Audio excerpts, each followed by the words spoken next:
हमारे साथ स्टूडियो में मौजूद हैं विवेक जोशी, जो पेशे से एक जर्नलिस्ट भी है। हम जानते हैं कुछ महीनों पहले उनके ऊपर एक एक्सटॉर्शन का केस हुआ था। क्या क्यों हुआ था आपके ऊपर? मैं आपको बता देना चाहता हूँ मेरे बारे में कि मैं एक जर्नलिस्ट हूँ। मेरा मास्टर्स हुआ है जर्नलिज्म में। मुझे कुछ महीनों पहले मुझे एक इन्फॉर्मेशन मिली थी कि एक डॉक्टर है चेंबूर में, विजय केदारे नाम का। तो वो एक लिंग जांच करता था, सेक्स डिटर्मिनेशन करता था। और जो वो लड़की अगर डिटेक्ट होती है तो लड़की को कहीं बेचता था वो, मतलब जो बच्चा था वो। तो मुझे उसका और एक बीएमसी के साथ उसका तालमेल था, तो उस चीज़ का मुझे मतलब ओपन करना था। तो मैंने एक मेरी वाइफ बना के लेकर गया, जो मेरी स्टिंग ऑपरेशन की एक पार्ट थी। तो उसको लेके जाने के बाद मैंने डॉक्टर से सारी चीज़ें निकाली कि ये माजला क्या है, जो आपको वीडियो में दिख जाएगा कि क्या माजला डॉक्टर ने मुझे क्या बताया। तो जब सेकेंड डे उन्होंने मुझे बुलाया, सेकेंड डे बुलाने के बाद मैंने जो बाकी के उन्होंने जो उनके डिमांड थे पैसे के लिए, तो पैसे उनको दिए मैंने। और उन्होंने मुझे आशीष कपाड़िया, एक दूसरे डॉक्टर है जिनके पास सोनोग्राफी मशीन उनके पास है।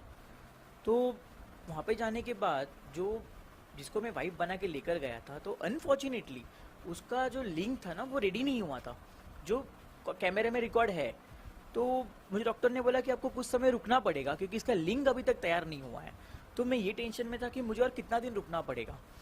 तो उसी के साथ जब वहाँ पे पेशेंट आए थे तो भी मैंने जितना हो सके उनको सबको फॉलोअप लिया मैंने कि आपको कैसे, मतलब डॉक्टर ने आपको किस तरह आपके पास लिया, मतलब आपको कैसे प्रवुक्त किया ये चीज़ के लिए कि आप भी एक सेक्स डिटर्मिनेशन करो, या इसमें आपको 2 लड़की हुई है, आजकल के टाइम पे लड़की ज़्यादा होने के बाद हम कहाँ खर्चा इतना होता है। तो वो सब उन्होंने खुद बताया पेशेंट ने। तो जब उन्होंने बताया कि ऐसा ऐसा है, तब मैंने उनका पूरा फॉलो किया। और फॉलो करने का पता चला कि उनको लड़का डिटेक्ट हुआ है पेट में, ठीक है, जो ऑन रिकॉर्ड है, रिकॉर्ड पर है। तो मैंने सोचा था कि ठीक है, मुझे और एक हफ्ता रुकना पड़ेगा क्योंकि डॉक्टर का, मतलब मेरी वाइफ का जो वाइफ बन के आई थी, उसका लिंक तैयार नहीं होने के कारण मुझे रुकना पड़ा था। तो मेरा फर्स्ट डे, मैंने स्टिंग ऑपरेशन पहले 15 को किया, और 15 को करने के बाद 16 को मैंने सेकेंड स्टिंग ऑपरेशन किया। और कुछ दिनों के अप्रैल 2018 में, ठीक है। तो मेरा अप्रैल 2018, मेरा 19 को मेरा मिड डे में फर्स्ट डे था ज्वाइनिंग का। तो मिड डे में मैंने फर्स्ट डे ज्वाइन किया। मैंने सोचा कि एक 4-5 दिन में मेरा पूरा स्टिंग ऑपरेशन जो मैंने किया है वो फुल कवर हो जाएगा। लाइक लड़की में जो मेरे वाइफ बन के आई थी उसका डिटेक्ट हो जाएगा, या सब कुछ पता चल जाएगा, तो मेरा प्रॉपर केस चल जाएगा। तो इसी दौरान मैंने 1 वीक पहले चेंबूर पुलिस स्टेशन में एपीआई कामले मैंने इनको सारी चीज़ें बताई थी। मतलब इतना था कि, और मतलब 1-2 लोगों को ये चीज़ पता चल गई थी कि विवेक किसी डॉक्टर का स्टिंग ऑपरेशन करने वाला है। तो इसी दौरान उन्होंने अच्छा प्लान करके मुझे मेरे ऑफिस से उठाया और मेरे ऊपर एक्सटॉर्शन का केस डाला। और सबसे इम्पोर्टेंट बात तो ये कि जब मैं उनको पूछ रहा हूँ कि आप मेरे ऊपर एक्सटॉर्शन का केस डाल रहे हो, आपके पास कुछ तो प्रूफ होगा मेरे ऊपर केस डालने। तो द पॉलिटिशियन बोल रहे कि आपने चेक लिया करके, चेक डॉक्टर ने बताया कि आपने चेक लिया। तो मैंने बोला सर जी ठीक है, मेरे पास अगर समझो मान भी लिया मैंने चेक लिया है। सबसे पहली चीज, आज तक इतिहास में एक्सटॉर्शन कभी चेक से किया नहीं गया, ठीक है। और अगर मान भी लिया कि मैंने चेक लिया है, तो ये पुलिस की पूरी ड्यूटी होती है कि मेरे बैंक खाते में चेक करना है कि मैंने वो चेक डिपॉजिट किया है या नहीं किया है, और अगर किया है तो कब किया है, और अगर नहीं किया है तो ये फेक केस है।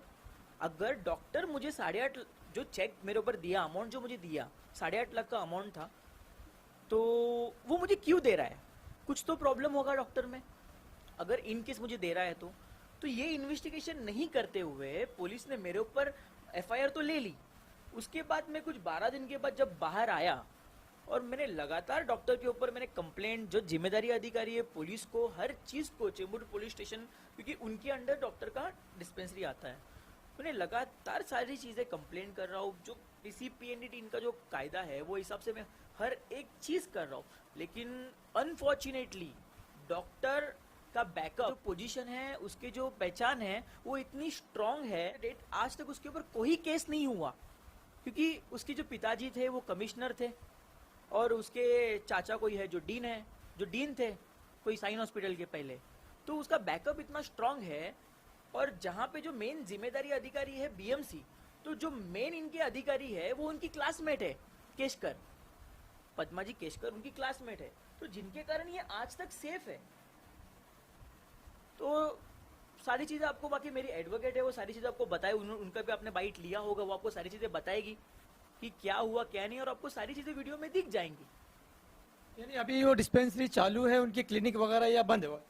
एक्शन और अभी तक कोई एक्शन नहीं लिया गया है, लेकिन मुझे जहाँ तक मैंने अभी तक फॉलो किया है, पुणे में इनका मेन कल्याण कुटुंब भवन करके इनका जो मेन एक डिपार्टमेंट है, वहाँ पे मैंने लगातार कंप्लेन करने के कारण, सीडी के प्रूफ देने के कारण कि विजिबल है, सब कुछ दिख रहा है, तो अभी किधर मुझे लग रहा है कि ऊपर ये कुछ 10 दिनों में या 1 वीक में डॉक्टर के ऊपर पूरी तरह 101% केस होने ही वाला है। हे बघ काय असतं हा जो रिपोर्ट होतो कशावरती समजतं? सोनोग्राफी. सोनोग्राफीत काय बघतात? लिंग दिसलं तर मुलगा.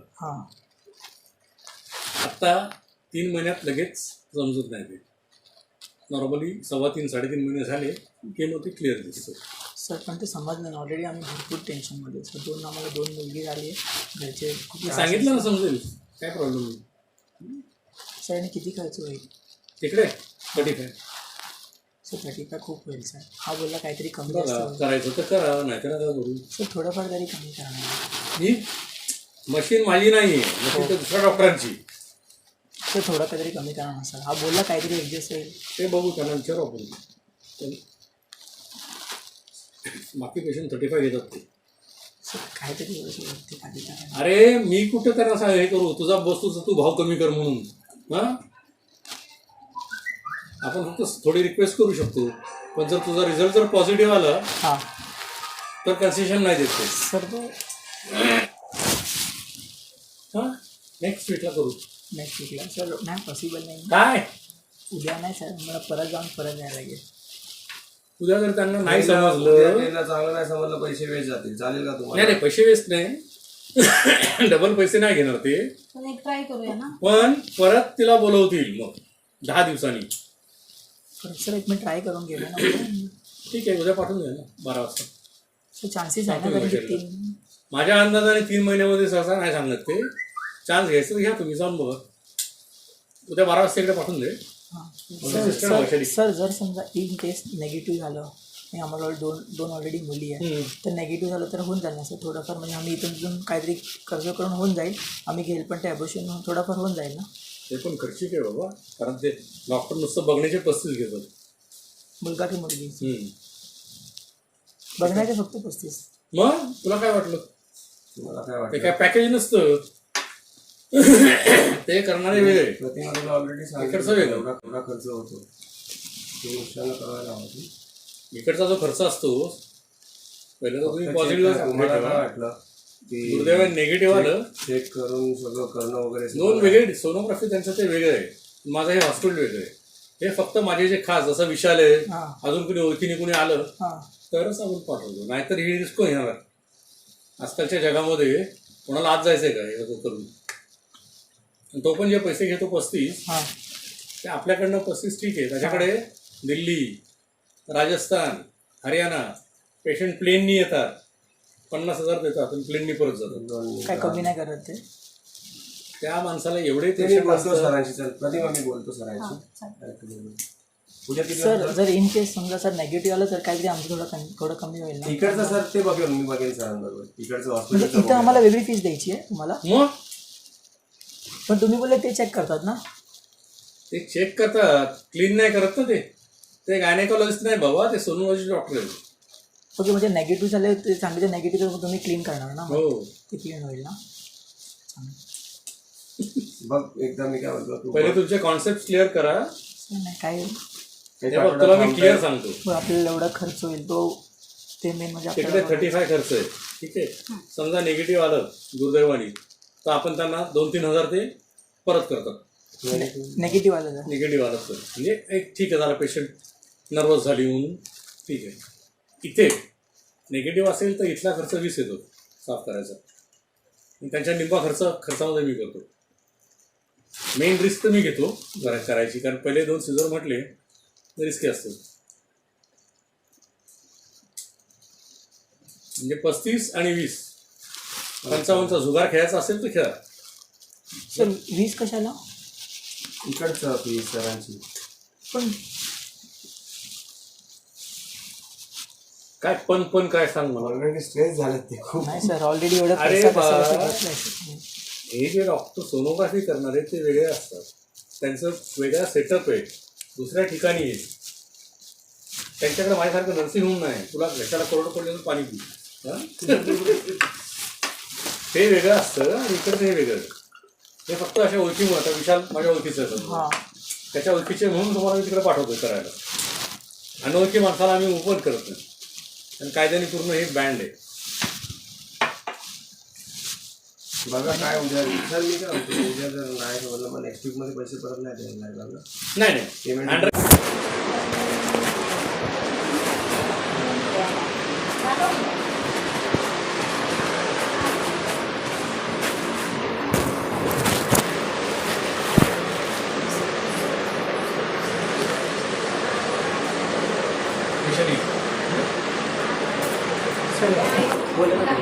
काय रे काय बोल.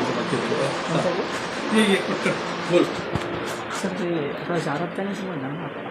2 आठवड्यांनी म्हणजे अजून किती दिवसांनी? सांगितलं ना 30 तारीख. तेव्हा पूर्ण काय हो होणार? हो पक्का. आता काहीच नाही. नाही पक्का. मी तुला काय सांगत नाही असं काही. हा, जे आहे ते निघाले का होईला काय भेटायला आले होते. भेटायला आले कुठे आला स्टडिंग वेल. ही मोठी की छोटी?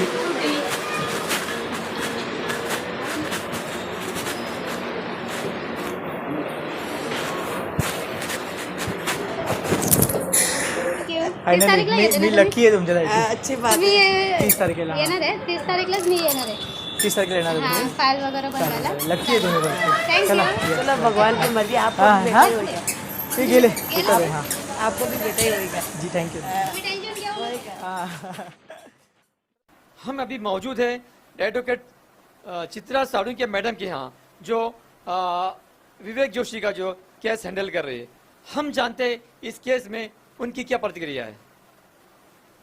मैडम, ये जो हॉस्पिटल में लिंक पता करने का जो केस अभी आज आपके सामने आया है, तो क्या लगता है आपको ये गुनाह है? 100% गुनाह है जी. तो जो विवेक जोशी जी ने जो इसका कंप्लेंट पुलिस में भी किया हुआ है और जो उसका सक्षम अधिकारी है वहाँ पर भी किया हुआ है, तो अब तक इसके ऊपर कोई कार्रवाई क्यों नहीं हो पाई? मुझे लगता है, मैंने अभी 5 दिन से मैं इसमें स्टडी कर रही हूँ, मुझे कंफर्म लगता नहीं है, अभी मैं कन्विंस हो गई हूँ इस डॉक्टर का बहुत अच्छा खासा पुलिस से इन्फ्लुएंस है. साथ ही साथ पुलिस के साथ इन्फ्लुएंस है बोल सकती हूँ.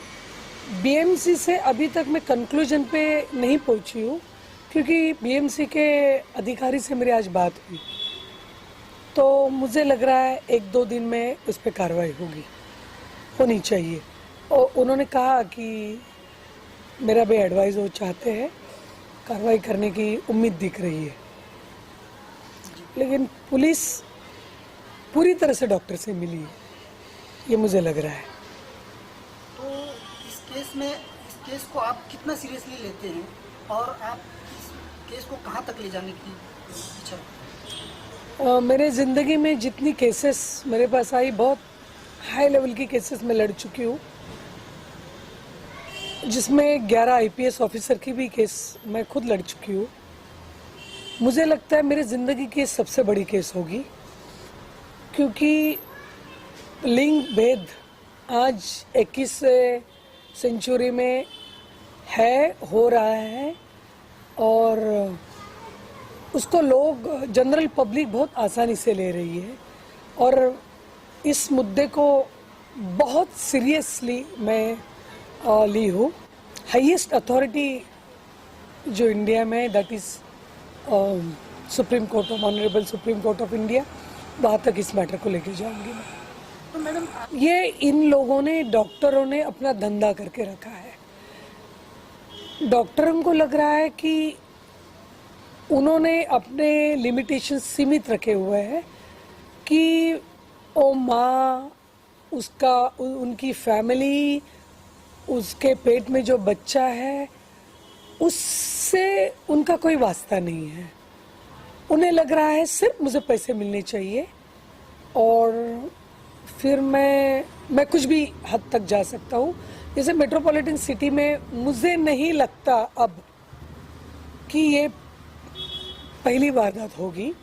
हो सकता है बहुत सारे डॉक्टर्स इसमें इन्वॉल्व हुए हमें मिल सकते हैं। त्याच्यामुळे आता किती डॉक्टर असतील आणि किती मिळतील हे केसमध्ये अजून जे वरती येतील हा येऊ शकतात, येऊ शकतात. पुढे आणि मग मी माझा केस तुमच्या समोर आणला. मी तुम्हाला सांगू का, हे फक्त मेहरबान उच्च न्यायालयात केस गेली, पिटिशन गेली, किंवा जसं आज मला BMCचे अधिकारी घाटकोपरचे मिस्टर भोसले त्यांनी 100% आश्वासन दिलं की 2-3 दिवसात आम्ही काही करू. जर त्यांनी डायरेक्शन्स दिले, डायरेक्शन म्हणजे त्यांनी पोलिसांना इन्फॉर्म करावं लागेल की अशी आमची कंप्लेंट आहे, आणि जर याच्यावर गुन्हा दाखल होऊन हे जर 2 आरोपी कपाडिया आणि विजय केदारे चेंबूरचे हे जर कस्टडीत आले पोलिसांच्या, तर मला वाटतं इंट्रोगेशनमध्ये बरेच लोकांची नावं बाहेर येतील, मला खात्री आहे. FIR अशी काय झाली नाही, अद्याप नाही. आज मला डिपार्टमेंटनी सांगितलं, मिस्टर भोसलेंनी घाटकोपरचे आहेत, की चेंबूरचे M वॉर्डचे मेडिकल ऑफिसर आहेत मिस्टर पाटील, त्यांनी एक्सपर्ट ओपिनियनसाठी ते गेले होते.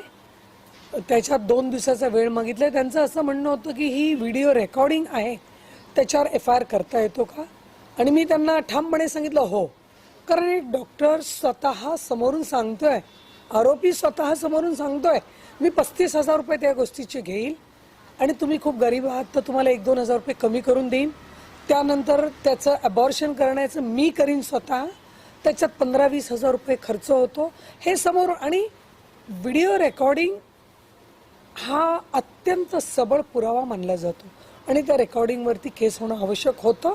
पण अनफॉर्च्युनेटली आपण आता हे फॉरेन कंट्रीमध्ये झालं असतं, यांना फाशीची शिक्षा लावण्यापर्यंतची वेळ सुरुवात पण झाली असती.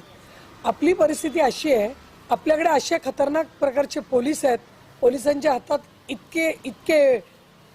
इतकं काही दिलेलं आहे की त्यांना काही समजत नसताना पण त्यांच्या हातात बऱ्याच गोष्टी दिल्यामुळे त्यांनी, मला वाटतं की त्यांची बरीच इन्व्हॉल्वमेंट त्या डॉक्टर बरोबर आहे.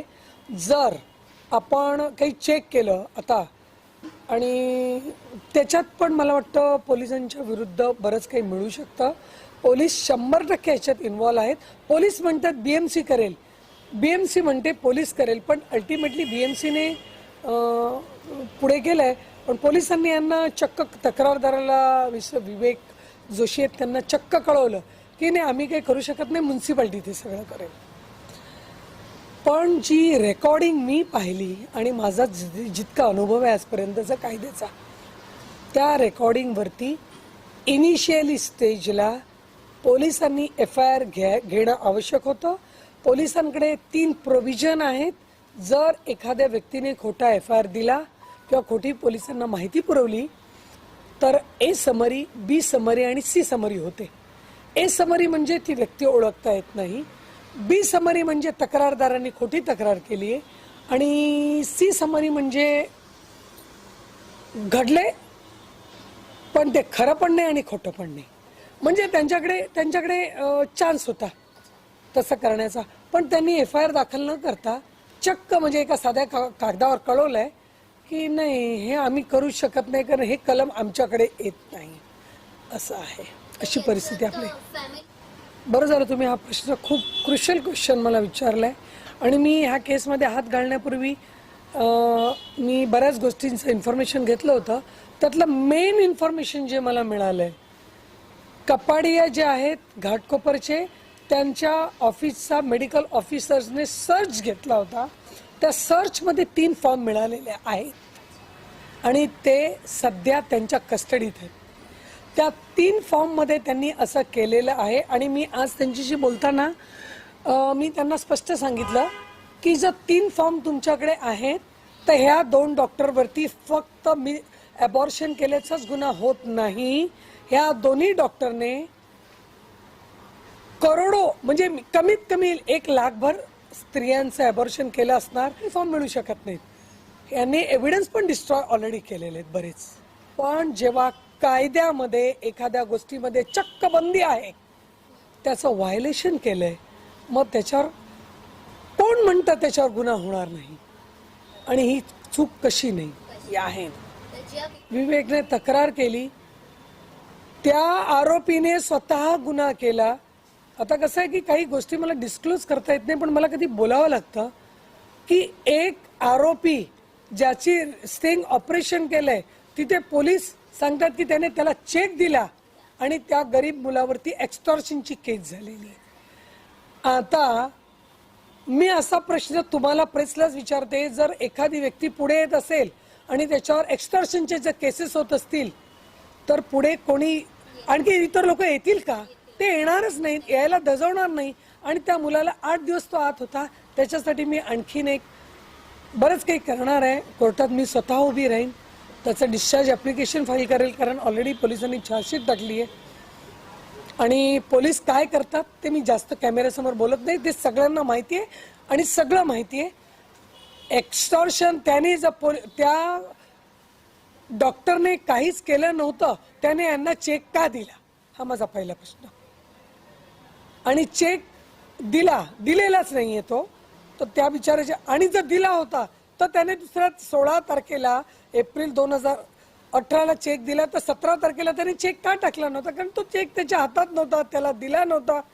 पण तरी देखील केस झाली. त्या केसबद्दल आता बोलून उपयोग नाही, कारण त्याची अटक झाली, चार्जशीट झाली, त्याच्यावर मी आर्ग्युमेंट कोर्टात करीन.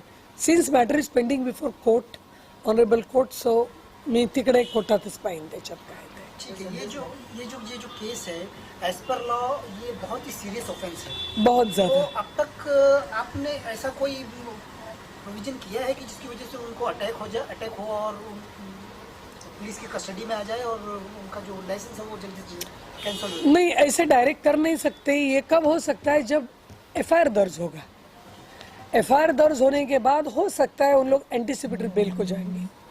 अगर एंटीसिपेटरी बेल को जाएंगे तो गवर्नमेंट की केस होने के कारण, गवर्नमेंट अगर केस दाखिल करती है तो मैं, जो विवेक जोशी जी है, जो कंप्लेनेंट बन चुके हैं, उनकी तरफ से वो विटनेस रहेंगे इस केस के, क्योंकि वीडियो रिकॉर्डिंग उन्होंने की है.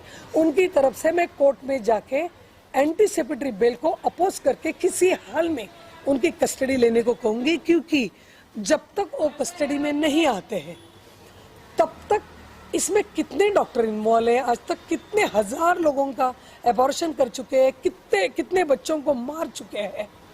ये तो मैं कहती हूँ, ये ऑफेंस सिर्फ उनके लाइसेंस तक का नहीं, उनकी तो जिंदगी खत्म करनी ही चाहिए, उनका लाइसेंस तो जाना ही चाहिए. लेकिन इनको कड़ी से कड़ी सजा लगनी, बहुत ज्यादा हद तक इनको सजा लगनी चाहिए कि इन्होंने जो ऑफेंस किया है ये स्टेट के अगेंस्ट है, नेशन के अगेंस्ट है. और डॉक्टर जो अपने आप को डॉक्टर बोल रहे हैं, इन्होंने अपनी, जो डॉक्टर का मतलब एक भगवान जो लोग मानते हैं, वो भगवान के रूप में शैतान धरती पे है, मैं कहूँगी. मैं उस चीज़ से 4 दिन से मैं सो नहीं पाई हूँ. इतना मुझे दर्द और दुख हो रहा था कि कितने बच्चे मरे होंगे इसमें अब तक. ये तो पकड़े गए एक केस में, इसमें कितने बच्चे मरे होंगे. और इन लोग 2 लोग सोच रहे हैं अथॉरिटीज कि कौन केस लेने वाला है. तो मुझे बहुत ताज्जुब लग रहा है. और ऑनरेबल कोर्ट्स इसका बहुत हद तक सीरियस कॉग्निजेंस लेंगे, मुझे कंफर्म पता है. और जैसे एफआईआर होता है, भले चेंबूर में हो, चेंबूर में होगा तो तत्काल मैं ट्रांसफ़र करके लूँगी, क्योंकि मुझे एकदम 100% पता है चेंबूर में इन्वेस्टिगेशन नहीं हो पाएगा. यहाँ पे बहुत हाई लेवल तक कोई चीज़ें आगे बढ़ चुकी है, इसलिए इन्होंने एफआईआर नहीं लिया. बहुत क्लियर. एक आज 10 महीने 8-9 महीने हुए एफआईआर नहीं हुआ, तो अब मेरा चेंबूर पुलिस पे वैसे भी मेरा विश्वास नहीं है. और अभी उनसे उम्मीद नहीं करती. अगर एफआईआर हो भी गया, चेंबूर की तरफ से हो गया तो हम ट्रांसफ़र करके लेंगे कोर्ट में जाके। तो लगता तो है मेडिकल ऑफिसर ने जिस तरह से बात की आज, तो मुझे 100% उम्मीद है कि FIR सोमवार मंगलवार तक होना चाहिए। Thank you very much. Thank you very much. Cameraman Salim Ansari के साथ में असलम खान, HM न्यूज़, मुंबई।